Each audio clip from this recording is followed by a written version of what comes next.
really. How many hours sleep a night do you get? Do you have any downtime at all? Yeah, I get between 8 and 9. we start quite late, to be fair. We start at 11:15, not like the swimmers, and so we go to bed at 10, 11 o'clock, and yeah, it's fine. So it's not too pressurised? Oh, no, not at all. We get a good 8 hours plus sometimes. God, you lucky so-and-sos. Maybe I should do the kind of thing you do.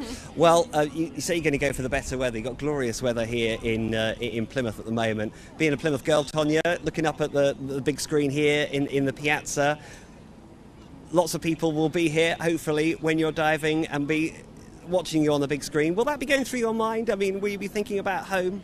To be honest, no. The last thing on my mind would be worrying about what's around me. The crowd don't faze you at all. Obviously, you appreciate it, and I love the fact that everyone be watching. But yeah, you're so nervous on what you need to do. The last thing I'm worrying about is who's going to be watching back at home. So you put yourself in a little bubble, you concentrate on what you have to do, really. How important, though, is that support? That might be in the moment, but how important is the support, not just from the city, not just from the county, from the UK, but also your friends and family? Yeah, no, I think it's really important. Support is great, but also it's like kind of giving the little ones and people like inspiration as well to get up and do what what they want to do. Some children might be watching and go, I want to have a go at diving or gymnastics or any sport that's happening over the Olympics. So the more people watch it, the more people kind of get the message that sport's a good thing. And it's great you've got the facilities here now with the Life Centre, the inside of that and the facilities you've got there to do your training. It's incredible. To be honest, everyone acted has done so well. We've got a great gym area, we've got trampolines, a dry dive, the pit, a bouncy floor, and the pool is just sensational, so we would not be able to do it without them. I knew everything you mentioned there except the dry dive. What is that? That's basically the whole gym. So you've got dry boards which go into a pit, so it's like a bouncy springboard, and you land into the pit instead of water, so it's called a dry dive instead of the diving pool, really. Wow. Yeah, so we practice there. My kids would love that. Oh my goodness. Sounds like a kids' play area. Honestly, sometimes the kids come in and you cannot take them out. And what about for you, Sarah, the facilities? Yeah, no, brilliant. I was in Plymouth before, quickly went up to Leeds and for 4 years and came back because I wanted to dive in the new pool. Everybody in Plymouth were raving how much better it was than the last one, and it's great that everyone had to really support us. It's a brilliant facility to work in, really. Just mentioned to Pippa the vibe this country got London 2012 and how that felt. Do you think we're still going to have this vibe back home watching you on the TV for Rio 2016? Yeah, definitely. Already everybody's so excited, and I'm always out on my dog walks and everybody always come up to me and they're like, I saw you on the news yesterday, good luck, and when do you leave? So everyone seems just as excited as they were in 2012, really. Good luck. Thank you very Not much. that you need it. Matt, before they head off, hang on. Matt, Yes, Pippa, yeah, go on. And I know they've got to dash off, but I'm longing to know, is there much socialising that goes on during the Olympics? And do they tend to stick, with each other? Or, are they mixing with other teams from other countries? And how are the language problems with that? Right, Pippa has just given me about 4 or 5 different questions, and I know you're just about to be dragged off, Tonya and Sarah, but when you're over there, do you have much time to socialise? And if you do, who do you socialise with? Do you meet up with some of the other athletes from other countries, or is the competition so harsh that you keep yourselves to yourselves? Tonya first. Yeah, definitely. You've got a little bit of time to socialise. You've got a little bit of downtime. We really want to get out there and watch all the different sports. We're dying to see the gymnastics, so hopefully we get tickets for that. And you get to meet all new people, which is so incredible. All people that you've met before. Sarah? Yeah, really looking forward to it. There is a bit of downtime, I don't compete till the end, really. And it's nice to go in the dining hall, just have a little search, see who's around, sit at a table next to someone that you haven't spoken to before. But like Tony said, yeah, we're really buzzing. Hopefully we can get some tickets for the gymnastics, as I love what those girls do. Brilliant. Right, good luck. Thank you. Got to let you go now. Pippa, I've got lots of people staring at me because Sarah and Tonya, I've got to go. Thank you, bye-bye. Oh. I've got to go off and do their training. They're Well off doing done weights. for catching them. Yeah, I know they're in demand at the moment. So They are great stuff. in high demand, and very typical of you to ask a question surrounding on socialising. And I know actually what the question you wanted to ask was, do you have time for? Are you allowed to have a bottle of prosecco? I knew that was going to be the question that you really wanted to ask, You do but I wasn't wonder, going to though, say that. With all those people from so many different countries, there must be a lot of sign language that goes on. There's language problems. Just all overcoming over the place. communication barrier. Yeah. Exactly. Oh, brilliant. Later, in the next 15 minutes, in fact, Tonya and Sarah have just gone off to have more photographs taken in front of the big screen, alongside Ben Proud and Ruta Melody as well. So we'll chat to them in the next quarter of an hour of the show. Brilliant. It's all happening down at Plymouth City Centre this afternoon. We're going to catch up, as Matt says, in just a moment with more of that. Matt and Pippa. Pippa in the studio and Matt in a sunny Plymouth City Centre right now. Although it feels like Rio, Pippa. I'm sure feels it like does. Rio has arrived in Devon, and in particular in Plymouth City Centre. Standing in front of the big screen here with the official Fanzone, Plymouth, plastered all over the front of it. And if you have just switched on, we've been talking to some of Devon's hopefuls in Team GB, and we'll also hear from some more of those between now and 4:30. But let's talk about the screen and the idea that people will come here to watch the Olympics. It will be on the screen throughout the whole of the Olympics. With me, John Walton, who's the City Centre manager for Plymouth. I know, having been down here for the likes of Wimbledon and in fact the Olympics London 2012, it's really popular, John. Incredibly popular. I mean, Wimbledon, when we had the weather and obviously the glorious Andy Murray was on the screen, it was incredibly popular, and I watched the matches and really enjoyed every moment of it. The screen is in an ideal location, and when we get the weather and we've got the seats out for everyone, it is just the place to be to watch live sport and live anything. Well, exactly. But why does it beat sitting in the comfort of your own living room on your sofa? Because with a bottle of beer. Well, there's the beer angle. I must say that is an option. However, being in the city centre with all the people, the atmosphere almost sort of brings you much closer to the event. So we put a huge range of events on the screen, and we've actually got Il Trovatore, the opera, on tonight. So I saw that. Yes. It's something for everyone. I'm going to burst into song tonight. So I'm doing my very own Placido Domingo in Plymouth. Very good, lovely. Have you been doing exercises? Up and down the scales. Well, up and down the scales for the opera, and up and down the scales for the Olympics as well. The trouble is, though, having watched certainly Ben, who we're going to hear from in just a few moments' time, and Ruta as well, having watched Andy Burkett's incredible report on Spotlight, I think towards the end of last week, looking at the kind of training they do, and I think it was claimed that Ben was swimming kind of 5 or 6 kilometres a day in training. Could you keep up with that?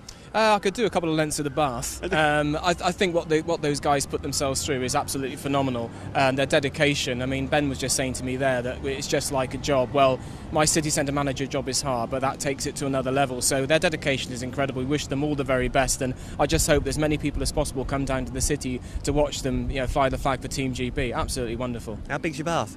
Oh, it's at least 2 metres. 2 metres? Yeah, I've got an Olympic-sized bath. I thought you were going to say you got a certificate for your completion of your 2 my, metres. my red ribbon. Yeah, I've got it.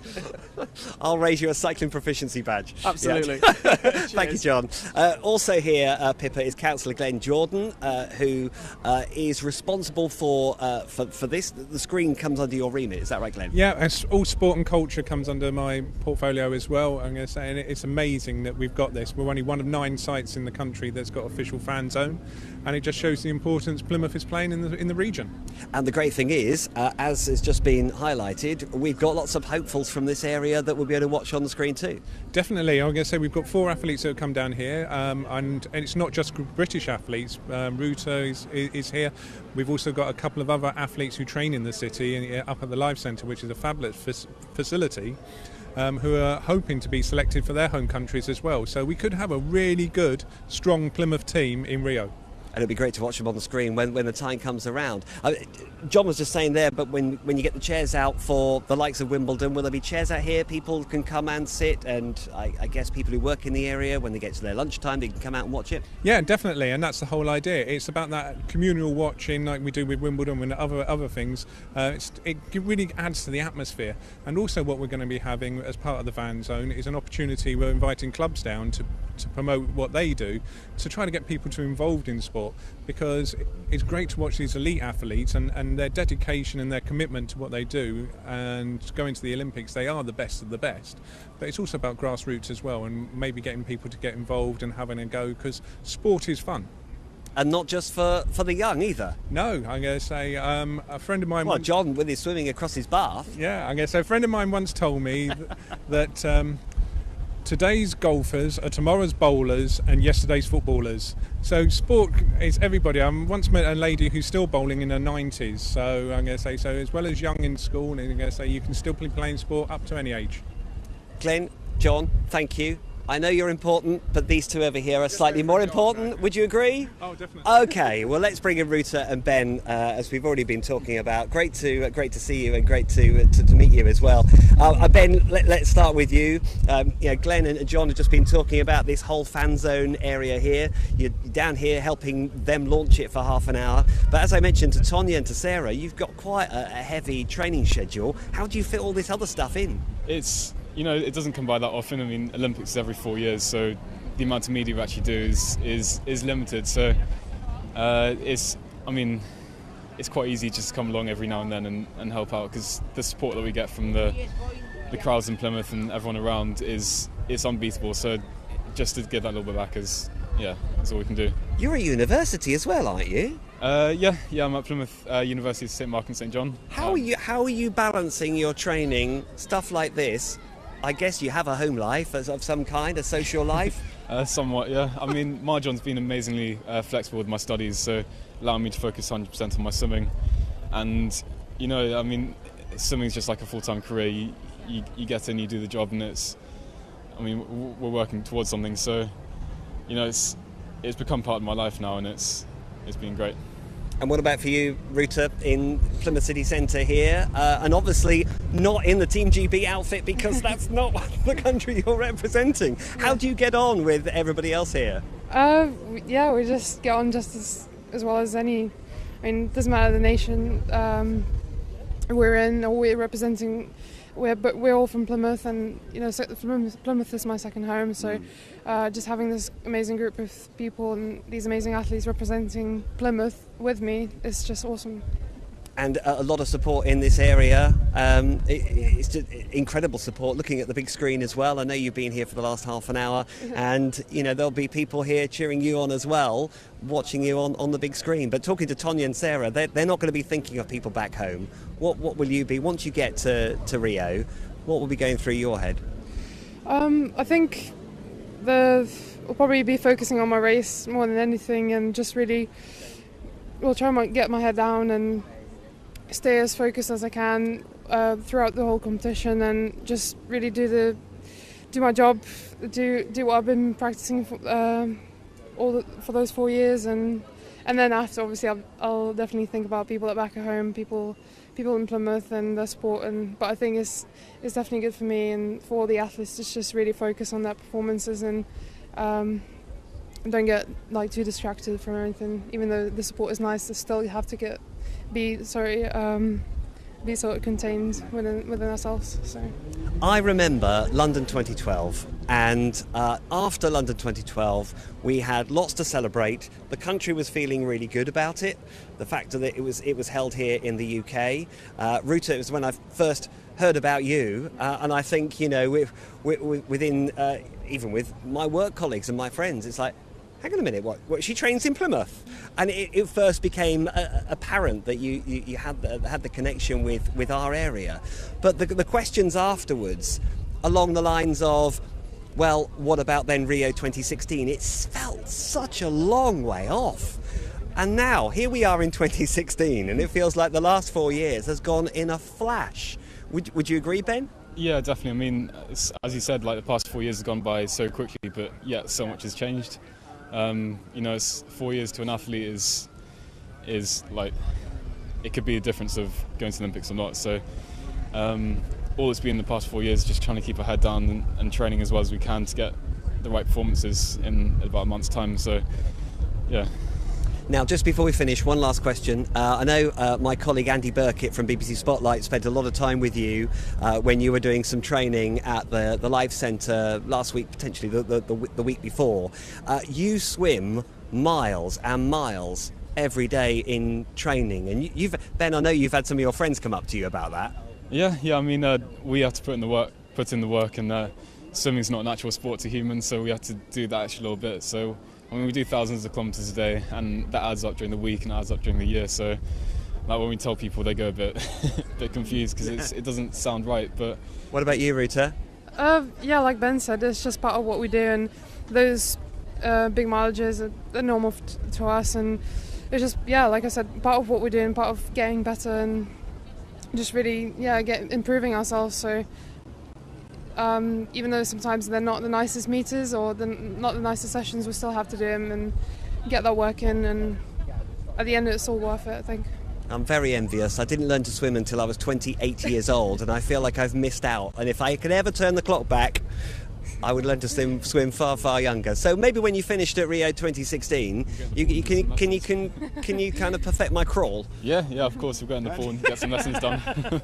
Ben Ruta, it's great to see you, and good luck. Thank you. Hope it goes really well. I think I've bagged myself some swimming lessons there, Pippa. It sounds like it. I don't know about you, Matt, but listening to them, they haven't even gone to Rio yet, but I am in awe of them. To become an elite athlete, the number of sacrifices and the hard work, it doesn't come easy to anyone who goes out and competes. You know, it's not just something that's easy. You know, you have to work so hard at it. But well, everything crossed, and all the very best to them. And it's been nice to get a little insight into what they're doing just ahead of the heading off. Hasn't he just? And the other thing, I know we're heading for the headlines, we need to get there ASAP, but literally as you were talking about, you know, life adjusting and all that kind of thing, even once Ben had finished that interview, I guess he was feeling that he'd been standing there for quite some time without moving, so he took 2 steps away and then he started stretching his shoulders out and doing his back, and I just thought, goodness. It's a world we don't understand, isn't it? Well, not you or I, no, this is very true. BBC Radio Devon then for a Thursday afternoon. It's now 4:35. And you're going to hot-foot it up to the studio now. Am I going now? I think so. Oh, all right.